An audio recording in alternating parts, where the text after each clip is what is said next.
السلام علیکم ناظرین، امید کرتا ہوں اب سب خیریت سے ہوں گے۔ اس چینل میں آپ کو اسلام سے متعلق مختلف قسم کی ویڈیوز دیکھنے کو ملے گی۔ یہ چینل بچوں، بڑوں، بوڑھوں، ہر عمر کے لوگوں کے لیے مفید ہے، جو آپ کی معلومات میں اضافہ بھی کرے گا اور آپ کی اصلاح بھی۔ اس لیے اس چینل کو سبسکرائب کریں اور آگے اپنے دوسرے دوستوں، رشتہ داروں تک پہنچائیں۔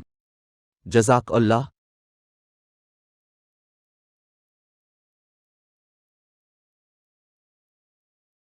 سالار ایک سمجھدار اور عقل مند لڑکا تھا، لیکن اسے جھوٹ بولنے کی عادت تھی جو سب ہی کو ناپسند تھی۔ گھر والے تک اس کی اس عادت سے پریشان رہتے تھے۔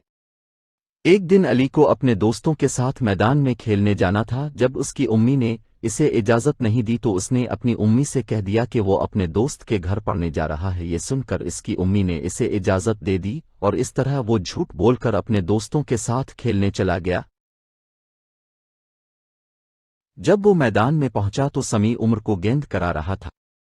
اسی دوران کھیل میں گیند علی کی ٹانگ پر لگ گئی اور وہ گر گیا۔ علی باری طرح زخمی ہو چکا تھا۔ محلے والے فوری طور پر علی کو ہسپتال لے کر گئے اور اس کے والدین کو اطلاع دی۔ علی کے والدین جب ہسپتال پہنچے تو وہ بے ہوش تھا۔ جب اسے ہوش آیا تو وہ مسلسل رو رہا تھا۔ اس واقعے کے بعد علی نے اپنے والدین سے وعدہ کیا کہ وہ کبھی جھوٹ نہیں بولے گا۔ ویڈیو پوری دیکھنے کا شکریہ۔ اگر آپ کو ہماری یہ ویڈیو اچھی لگی ہو تو ویڈیو کو لائک ضرور کیجیے گا اور اس طرح کی مزید اچھی ویڈیو دیکھنے کے لیے ہمارا چینل ضرور سبسکرائب کریں۔ جزاک اللہ۔